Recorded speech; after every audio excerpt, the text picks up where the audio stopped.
In terms of we're talking about is this real or not, we got to talk about the white boy wearing yellow and not Luka Doncic. Austin Reaves has scored 28 points in the last 4 games in LeBron James' absence. He is straight up producing like a star.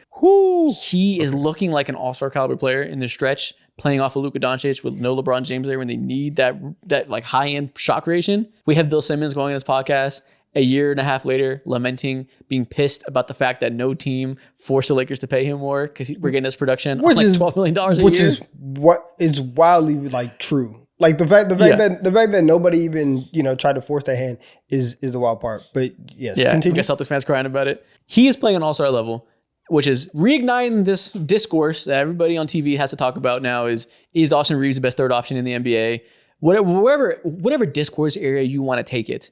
Do you guys buy this like Austin Reaves should be considered this like high-end player that in a playoff series has like high-end implications on the Lakers' title hopes or whatever you want to go with it? Are you buying this Austin Reaves stretch? 100%. I 110% agree. Yes. I 100% agree. Look at bro, he was undrafted a couple of years ago. Correct. A couple of years ago, I have this post up right now on my phone. NBA Central posted one gotta go, typical one gotta go, 4 players. Along right next to Austin Reaves, you see Jalen Green, Jordan Poole, and Emmanuel Quickly. That's like the level of like role player that he was. Scoring guard, defense, and all that. But when he gets a bucket, he gets a bucket. These are like C plus level players right now. He's leaped every single one of those guys that I've made in an insane way to the point to where like I don't know how possible this is in the Western Conference, but if the NBA was to change its formats at all one day, he could 110% find himself into an all-star game. Easily. Yeah. I don't think he'll be an all-star consistently, but if you told me he made one, like Goran Dragic made one, D'Angelo Russell made one, like he could very much be in there in the right situation, especially if he were to leave LA in the coming years. Like if they were to trade him for an elite big or whatever, which I don't necessarily anticipate, but it's not impossible if a star center became available and they decided that fits long-term, they want to cash in on that deal before they got to pay Austin Reaves again.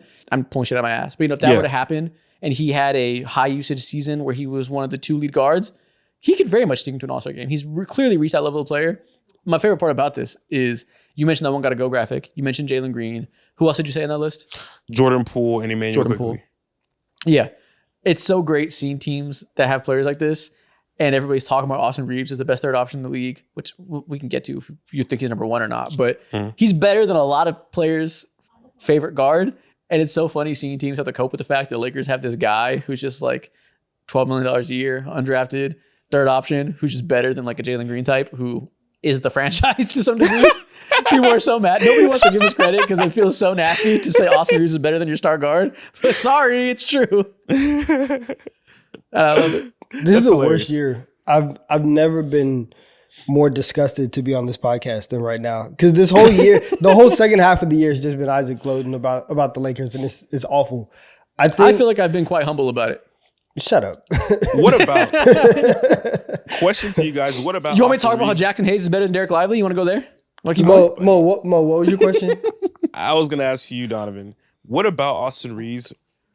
Have you seen in his game that's like taking him to this like new level of like or fresh level of stardom?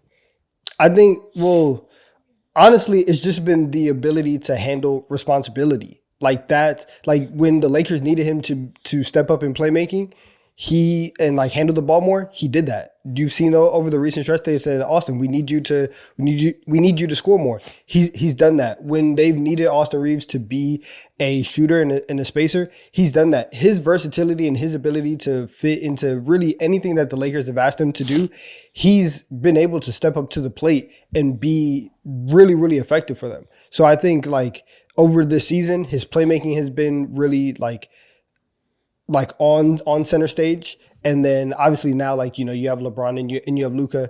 But even then, like, you still seen his playmaking chops come out. And then his scoring, like, do I think that he is 28 points per game all the time? No, obviously he's in a higher usage situation because a lot of people are hurt. But the fact that he can do that gives you a lot of hope, because in playoff series, you're always going to need a game from from your third option. You're going to need a game. You're going to need a Lonnie Walker game where Lonnie Walker goes crazy for like 17 in the fourth, right? You're going to need these random games.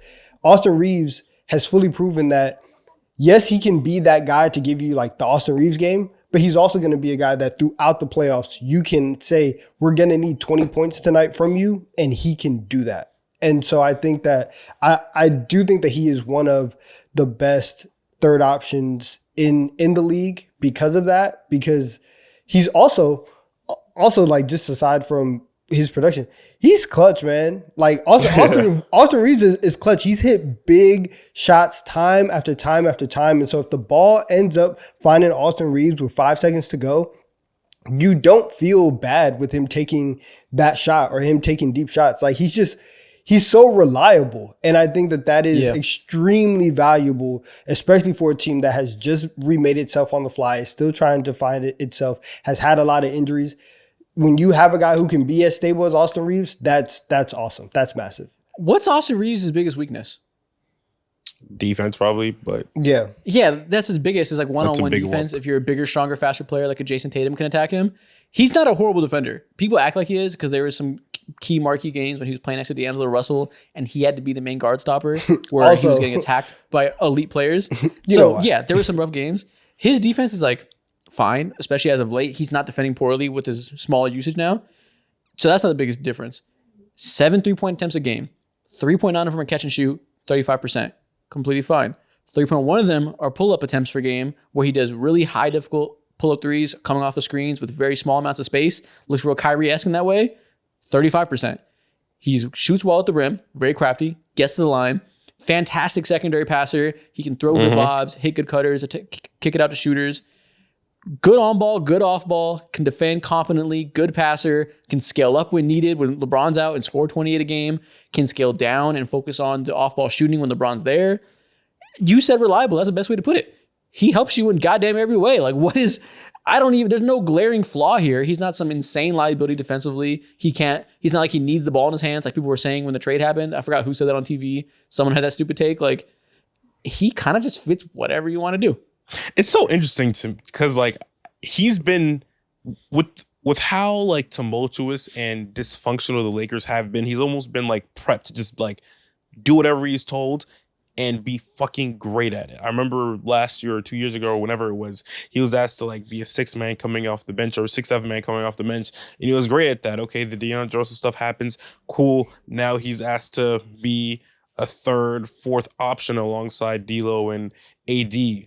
And then things change. Okay, D'Lo, he's out of the cut. Yeah, Austin Reaves, you're fully empowered now. Be the second, third option alongside LeBron and AD and whatnot. Okay, cool. LeBron's out. AD's out of the cut too. Luka's not playing basketball right now. JJ Redick goes on stage and he's like, yeah, I told Austin Reaves I need him to drop 40. He proceeds to drop 40. What can you not ask him to do? Yeah, he fits pretty much whatever role you need from him offensively. As long as you're not asking him to be the main wing stopper defensively, he won't sink or swim your defense. He's just fine. I guess you could just say overall net neutral average impact there, which is perfectly fine when you're so skilled offensively. Just simply put, one of the best contracts in the NBA that will make any team better no matter what you need from him. Yeah, it's going to look a lot different in these playoffs than before because obviously you had LeBron and AD, and then you had D'Lo taking shots after the game. Like, that's kind of been the look for them the last 2 years.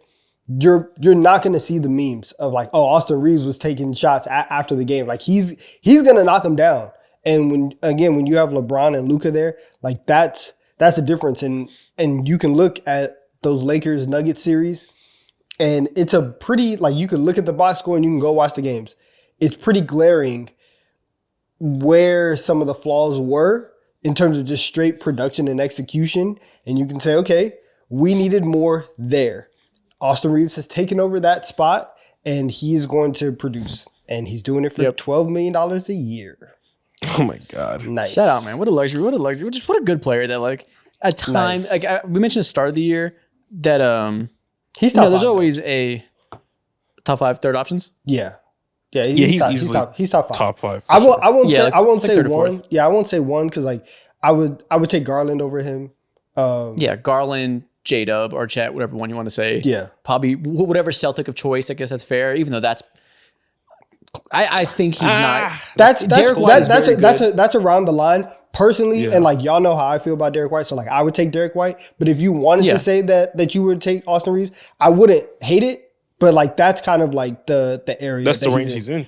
Him and Derek White are closer than people think. Derek White's obviously a way better defender.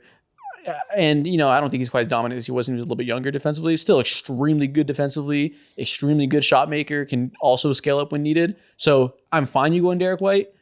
He's in that range. He's also one of the best role players in the league. So like that's not a crazy comparison. If you're a Lakers fan and you like want to say you'll take him over Derek White, I don't think you're batshit insane. That's not crazy, bro. I think one of the skills for Austin Reaves that like stand out to me that shout like, holy fuck, you can be an all-star because you are genuinely one of the best and in this category.